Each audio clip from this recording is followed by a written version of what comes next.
All right, this week we're going to be working on site tools, and in Revit you can develop a site or a site plan. Uh, I may call it a topo surface a lot because that's what it used to be called in Revit. Now it's called a topo solid. So I may use those two terms interchangeably. This is not a replacement for Civil 3D or for drawings that you would get from a civil engineer, but it will give the architect the ability to create a 3D surface, do some estimated grading, and see how the building sits within the ground. And then you can add sidewalks and paving and plantings and trees and things of that nature. Okay, so this is a topo surface in the 3D view. So I'll zoom in on it a little bit and kind of rotate it around. If I select it over here in the properties, now this is an old version that I opened up, so the properties is a little bit different. Here it tells me that I've got projected area and surface area, so it's over 500,000 square feet. So this is a pretty big site. These lines that go across here are what are known as contour lines, and what that means is that each individual line is at a set elevation above your base level, or in reality they would be above sea level, like the elevation of a mountaintop, whatever. Like around in this area, around the Marietta, Ackworth, Greater Atlanta metro area, we're roughly 900 to 1,000 feet above sea level. And so we use contour lines to show every point across that line is at the same elevation above zero. And so when you look at, if we look at it from a plan view, we see the lines. And if you've ever done anything with, topo maps, hunting or camping, hiking, things like that, you'll know that the closer the lines are together, the steeper the slope of that side is. The further the lines are apart, the more gradual the slope. So these are a pretty steep slope right here. So let me flip this up. We'll go to a front view. Didn't mean to flip that. So there you can see the contour lines going across there. Okay, so I'm going to close this, and I'm going to start. There's two different ways to create these in Revit. One is you sketch it, or what I would call from points. The other is you import a file. And over the next couple of courses, you're going to do both of them in your projects. But I'm going to demonstrate how to sketch one, and then that's what we're going to do in this class for an assignment, and then in the 1129 class. So I want to open up a new file. So I'm going to go new, and I'm going to browse over to my default template right here.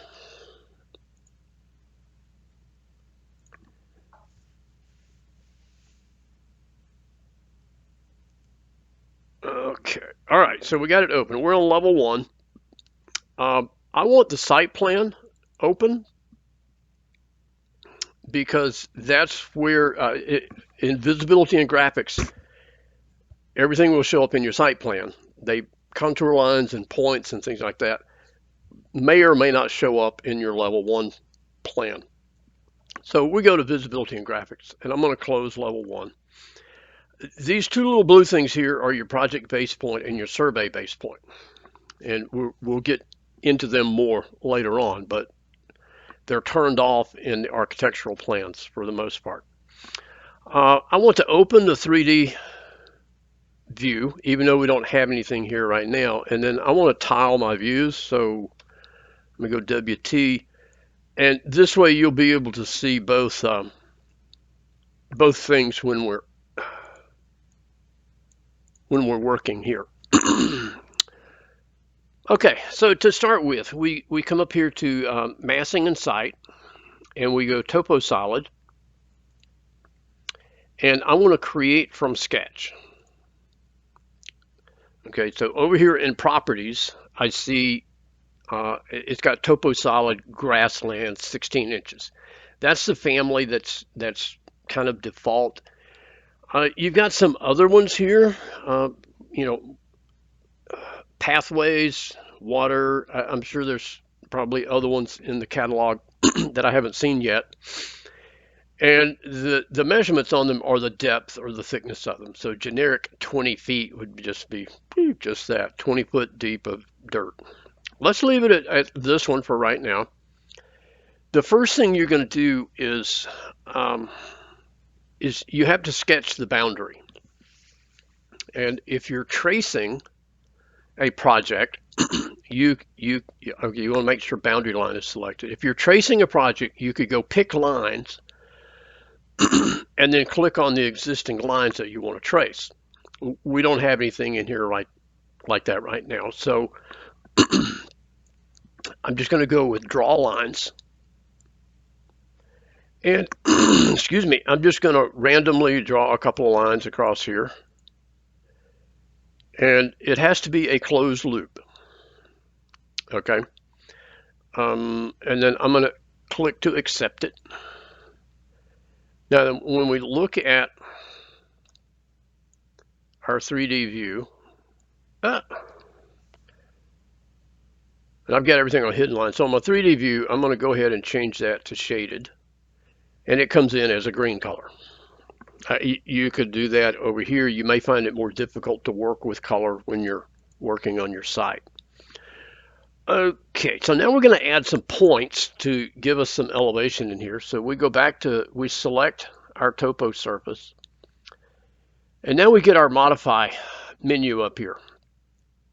We could edit sketch, and that would allow us to edit the boundary. Modify sub-elements are for things that are already placed in the model. Okay, we want to go add point. Now this gives me some options here in that we're dealing with absolute elevations or relative elevations. And if you remember back in math or even in AutoCAD, we have absolute versus relative. Absolute meaning the elevation from sea level. Okay, and most, I'm not going to say all the time, most of the time, if you get a drawing from a civil engineer or a surveyor, it's going to be in absolute elevations. So we're going to start with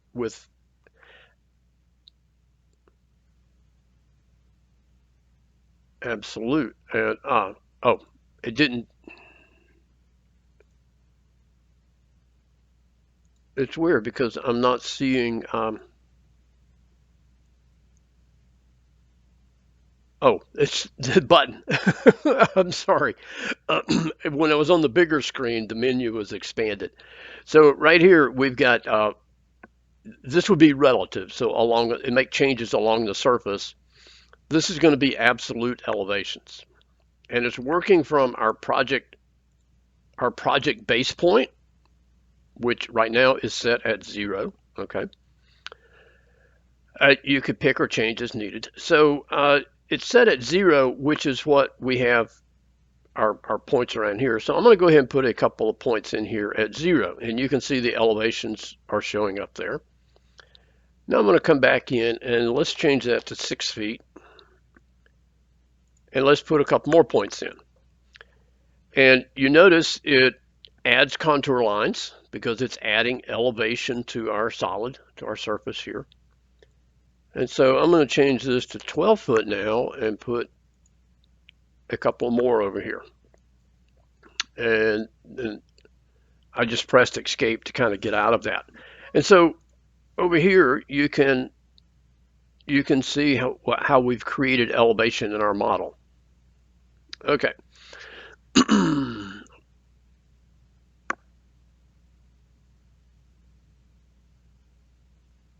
So now let's come back over here to our site, and you can do this in the 3D plan. It may be more difficult to trace, but let's add some more points and change it back to relative, or from surface, and let's go -1 foot. And wherever you click in here, it's going to change that. And what it did is it took this point right here and moved it 1 foot lower than what the surface had at that point. Let's see if I come over here and flick up. You can kind of see the variation right there. What if I go to, I'm on shaded. Let's look at realistic. That didn't help any. I didn't like that. Let's go back to shaded. Maybe turn on.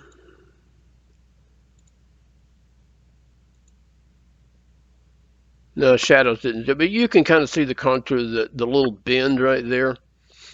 All right, so let's come back over here and do a couple more at -1 foot.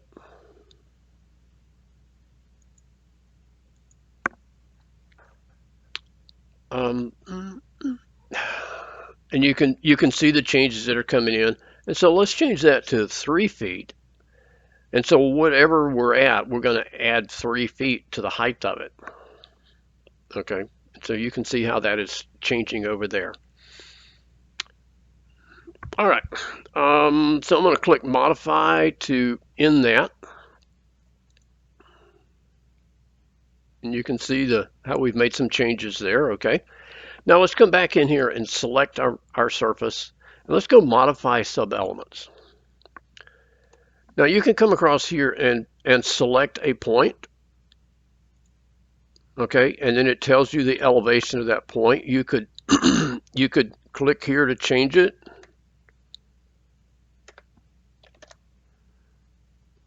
Okay, and then it will update your model. The same way on the outside corners, you could change those.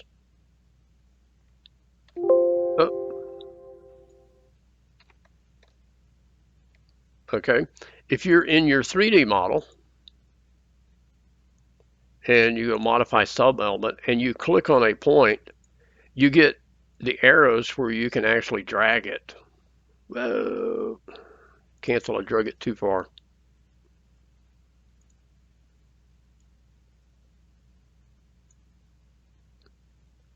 Okay, so if you're working on like finished grading for your house that's sitting on the site, oftentimes doing it in 3D when you can look at it, from a side view or a front view, makes it easier to adjust your points because you can see how things are looking. Okay. Okay, so let's look at the properties one more time. Select that, and let's go to we started out with this topo solid grassland. Let's go edit type, and just like with any other family that you've created, let's look at structure, and here's what we've got: grass, gravel, and earth. Let's click on grass, and so on the graphics it just comes in as green. Okay, no surface pattern, no background, no sectioning, cut, anything like that for grass. But on the appearance, now this is for rendering, of course. There's quite a few different types of grass images. So if we click on the name right here, these are all, okay, so these are all the types of grass. All right, and so thick plain is what we've got, but if you're architect and you're wanting to render a nice project and you've specified what type of grass to plant, then you pick it out, whatever you want. St. Augustine, bluegrass, Bermuda, rye. Okay. But let me tell you, if you do that, you need to duplicate this family, just like with everything else. Don't edit a family and not rename it. So I want to cancel out of that because I'm not making any changes to that. Okay, so what we just did is we just placed points, but if you were bringing in a PDF or an AutoCAD drawing and you would trace it,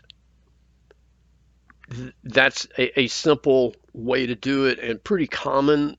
It'd be very common in residential type work. Um, Commercial, you probably would get a file from a civil engineer, and we'll talk about how to do that at a later time. Okay. So if you got any questions, send me an email. Okay. Come see me, and we will get it fixed for you.